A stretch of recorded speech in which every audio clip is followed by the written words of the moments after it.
হ্যাঁ, wait wait a moment. এই ভিডিওটা আপনার জন্য কেন দেখা উচিত? কারণ এই ভিডিওটি আপনি 5 মিনিট দেখে 5 মিনিট ব্যয় করে লাখ লাখ টাকা মাসে ইনকাম করতে পারবেন, এই স্বপ্নটা আপনি এই মুহূর্তে দেখা শুরু করেছেন।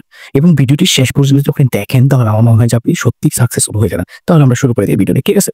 আপনি দেখবেন যে এই জেনারেশনে এসে কিছু মানুষ আসলে চিন্তা ভাবনা করে, অনেক কথাবার্তা বলে। সেটি কি বলে? যে রিপন মিয়ার মতো একজন মানুষ, রিপন মিয়া যিনি লেখাপড়া জানে না, লেখাপড়া করে নাই, তার মতো একজন মানুষ ভিডিও বানায় লাখ লাখ টাকা মাসে ইনকাম করতেছে। এবং অনেক ইউটিউবার, অনেক কন্টেন্ট ক্রিয়েটর যা আছেন তাদের কথা তারা মেনশন করে বলে লাখ লাখ টাকা ইনকাম করে। এবং ওদের লাখ লাখ টাকা ইনকামের গল্প শুনি না আমাদের জেনারেশনে কিছু মানুষ মাঝে আমি দেখি যে তারা আসলে কন্টেন্ট মারার জন্য পাগল হয়ে যায়, এবং কি তারা মনে করে যে বা এত টাকা এত পয়সা, ঠিক আছে, কি সোশ্যাল মিডিয়া থেকে ইনকাম করা যায়, পোস্ট করলে ইনকাম, ভিডিও বানাইলে ইনকাম। তারাও মনে করেন যে ওদের মানে ওই যে আফসোস, হতাশ তারা যে ও করতে পারছে, ও করতেছে, ঠিক আছে কি। কিন্তু ওদের মানে এখানে আসার পিছনে যে স্ট্রাগল, হ্যাঁ, আসার পিছনের যে গল্পটা, সেইটা কিন্তু তারা আসলে দেখতে চায় না। আপনি জাস্ট এভরিথিং ভিডিও, মানে সবথেকে বড় ইউটিউবার কে মিস্টার বিস্ট কি কতগুলো ভিডিও বানানোর পরে তিনি এই মানে সাকসেস পাওয়া শুরু করেছে, সেটা আপনি জানেন না? আপনার তাকে নিয়ে রিসার্চ করা উচিত। শুধু তাকে নিয়ে রিসার্চ করলে হবে না, আপনি বাংলাদেশের যে ইউটিউবার, বাংলাদেশের যে কন্টেন্ট ক্রিয়েটর আছে তাদেরকে একটু রিসার্চ করেন না, যে তারা যে ভিডিওগুলো বানাচ্ছে সেই ভিডিওগুলোর কোয়ালিটি কেমন, তারা যে কথাগুলো করতেছে তাদের কথা বলার স্টাইলটা কেমন, তাদের কমিউনিকেশন স্কিল কিরকম, তাদের ভিডিও এডিটিং এর দক্ষতা কেমন, তারা কি শুধুমাত্র ফেসবুকে পোস্ট করতেছে শুভ দুপুর, শুভ সকাল, গুড নাইট, হ্যান ত্যান, এটা সেটা বিভিন্ন ধরনের ছোটখাটো পোস্ট করে ভাবতেছেন যে আপনি লাখ টাকা ইনকাম করবেন? বা আপনি ওই যে মানে থটস অফ বিদ্যাদের মতো টিম সন্ধে কথা বইলে মনে করেন যে কথাই বলতে পারেন না, সন্ধে কথা বইলে মনে করেন যে ভিডিও বানাই ভাবতেছেন যে আপনি ভাইরাল হয়ে যাবেন, আপনার ভিডিও লাখ লাখ মানুষ দেখবে? না রে ভাই, থটস অফ বিল্ডার এখানে এমনি আসে নাই, বা থটস অফ বিল্ডারের মতো আরো যারা কন্টেন্ট ক্রিয়েটর আছে তারা এখানে আজকে আসে নাই, হঠাৎ করে আপনার মতো নার্জেল হয় নাই, ঠিক আছে? আপনি হঠাৎ করে আসছেন না, হঠাৎ করে আসতে চাইছেন না, তাদের নিয়ে কথা বলতেছেন যে আপনি তারা লাখ লাখ টাকা ইনকাম করে কি আছে, আমার 2 লাখ টাকা ইনকাম করতেছে, আমরা কি করতেছি? এটা না আপনি হতাশ না? এই হতাশে আমার লাভ নাই ভাই। আপনি যেই পরিমাণ হতাশ তাদেরকে নিয়ে, আপনি যেই পরিমাণ কনফিউজড তাদেরকে নিয়ে, যে তা আল্লাহ রিপন মিয়ার মতো মানুষ এত টাকা ইনকাম করতেছে, ও এত টাকা ইনকাম করতেছে, ওর ইনকাম কত আপনি মাসে জানেন? লাখ লাখ টাকা ইনকাম।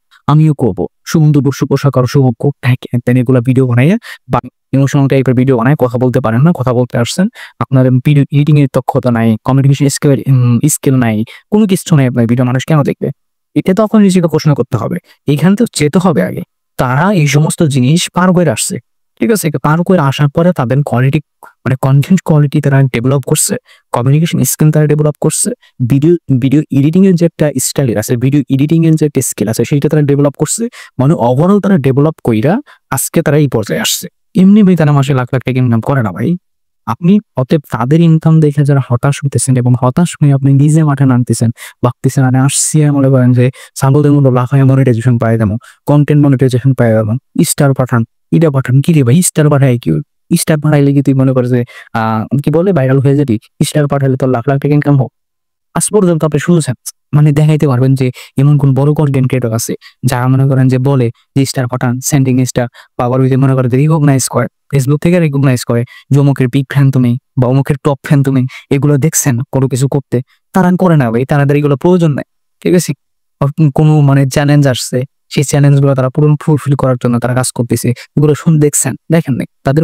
আর যদি মনে করেন যে আমার মতো যদি আমার ইচ্ছা থাকে যে না এখান থেকে আর্নিং আসুক বা না আসুক, কথা বলতে মন চাই, কথা বলতে ভালোবাসি, কথা বলার ইচ্ছা আছে, আমি আসতেছি, ভিডিও বানাইতেছি, মানুষ দেখুক বা না দেখুক, মানে ইনকাম হোক বা না হোক সেটা বড় কথা, মানুষের সামনে কথা বলতে চাই, কথা বলতে ভালো লাগে, তাই আসছি, দ্যাটস ইট। এই আমাকে দেখেন, আমার আমি কথা বলতেছি না, আমার ভিডিওতে মনিটাইজেশন, আমার এই পেজে কিন্তু মনিটাইজেশন ছিল।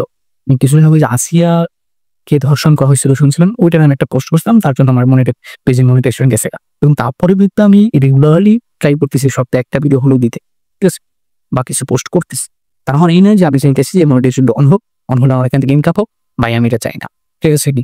মানুষ যদি আমাকে দেখে, মানুষ যদি আমাকে নেয়, দেখবে, আর যদি না নিতে পারে তাহলে ইটস ওকে। আমি চেষ্টা করতেছি ডেভেলপ করার চেষ্টা করবো, কিন্তু আমার কাউকে নিয়ে হতাশ নাই, আমি কাউকে নিয়ে আপসেট, আমি কাউকে নিয়ে মানে হতাশাগ্রস্ত না। চমক এটা করতেছে, অমুক এটা করতেছে, অমুক এটা করতেছে, ঠিক আছে? শুভ সকাল, গুড নাইট, হ্যান ত্যান, এইগুলো পোস্ট করে আমার মনে করেন যে মানে এখন বড় হওয়ার ইচ্ছা নাই। আমি চাই কোয়ালিটি কন্টেন্ট, ভালো কন্টেন্ট, ভালো কিছু দেওয়ার জন্য।